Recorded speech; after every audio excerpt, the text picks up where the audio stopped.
everyone. Happy Tuesday, and welcome to another episode of the Wealthy Boss Show. We are coming to you live, and I am your host, Mariah Seacrest Comer. Tonight's topic is it's going to be very brief. I thought about trying to come up with extra bullet points and making it a big, long training, but by nature, it's actually very simple. Sometimes simple is better, and sometimes a little goes a long way, which is actually exactly what we're talking about tonight when it comes to practicing self-care and practicing for the principle as opposed to the ratio. So what I mean by that is, first of all, as entrepreneurs, and excuse, of course, as soon as I go live, there's a super loud helicopter flying overhead, right? Hopefully you can hear me. Give me a shout out or a thumbs up if you can hear me, okay?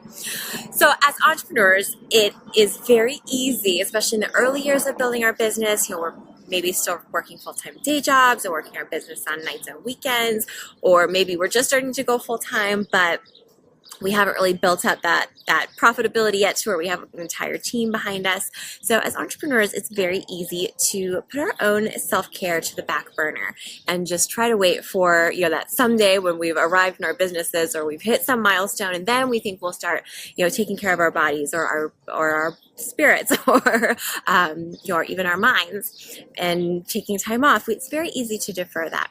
I advocate practicing self-care no matter how busy you are, no matter what stage you are in your business, but you don't need to practice perfectly balanced approach to work-life balance. It's going to ebb and flow. In the early years of building a business, it's going to take a lot of hustle. And there are going to be times that you have to make sacrifices in terms of the time off that you'd like to have, or pursuing hobbies, or doing things for yourself. But I don't think it needs to be all or nothing. In fact, practicing some self-care while you're building your business is going to be critical for being able to stay in the game and enjoy your life as an entrepreneur. Now, practicing self-care is important for two reasons when you're early in your business.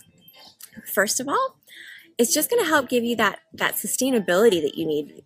This grueling pace can't really go on forever. And most of us who are building businesses take years to really get it to the point that we dream of or we originally had in mind when we set out to build this business. So if you are constantly going on fumes and burning yourself out, you're probably just never going to get there, because you're going to want to give up and not continue to make all the sacrifices. So first of all, by practicing a little bit of self-care as you build that routine as an entrepreneur, it's just going to help refresh you and give you more creativity, give you more productivity, and make sure that you can really last as long as you need to in those early years of developing your business. Now, the second reason why practicing some degree of self-care during the hustle is important is that you're practicing for the life that you want to have. So the habits you're creating now are the habits you're always going to continue having until you change them. So I know it's very tempting as entrepreneurs to believe that when my business hits X dollar amount, or I have this many customers, or maybe when I have this many team members, then I will take time for myself. But guess what?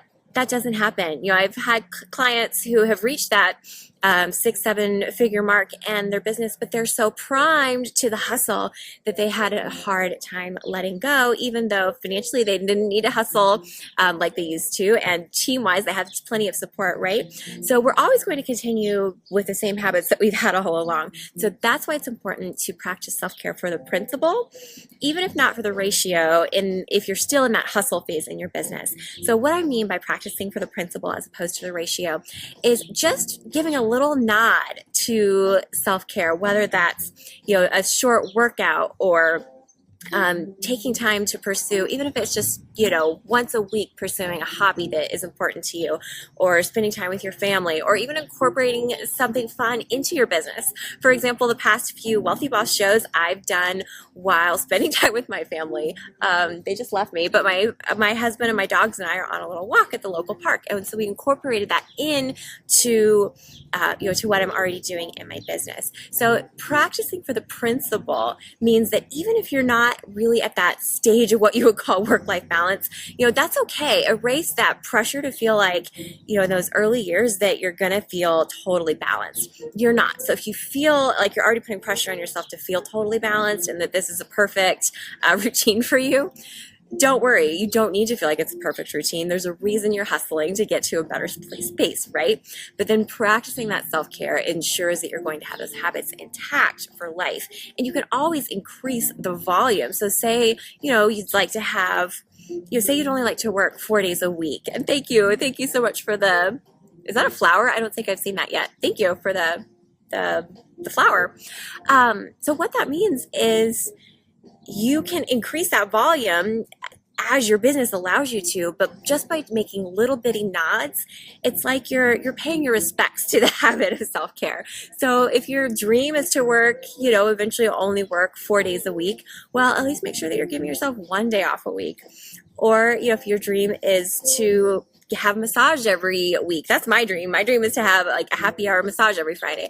Well, at least make sure that you're getting that like once a month. So no, that's not going to be like that total volume maybe of self-care that you want it to be, but you're going to be a little goes a long way, and you'll be amazed at what just a little bit of time off or a little bit of time spent on your body or on your mental health will do to reinvigorate you. But secondly, you're priming that practice so that as your business grows, you're actually able to enjoy all of that time freedom and lifestyle perks that you probably set out to create your business with in the first place. So don't let this dream of chasing this future lifestyle actually keep you from having a desirable lifestyle. Does that make sense? Sure, there's going to be some adjustments to what that ratio looks like and how you take care of yourself. But practicing it now ensures that you will always be able to enjoy your life and enjoy your business, enjoy the fruit of your labor, but also make sure that you have the strength and the stamina and the sustainable pace that you need to ever get there in the first place. So I hope you find this helpful. I would love to learn what some of your self-care tips are and what you practice on a regular basis, even in the midst of the hustle and the grind. Would love for you to share that in the comments below. And I also want to invite you to join our free Wealthy Boss community. It's an online Facebook group. It's a private group where we have daily discussion threads where we encourage one another to prioritize our health, both our physical health and our mental and spiritual health, even in these most difficult times and really strenuous season of life. So I invite you to come join us. Request your invitation by going to wealthybosscommunity.com, and don't forget to introduce yourself once you're there. I look forward to meeting you, and I'm here every Tuesday. I'll see you again next week.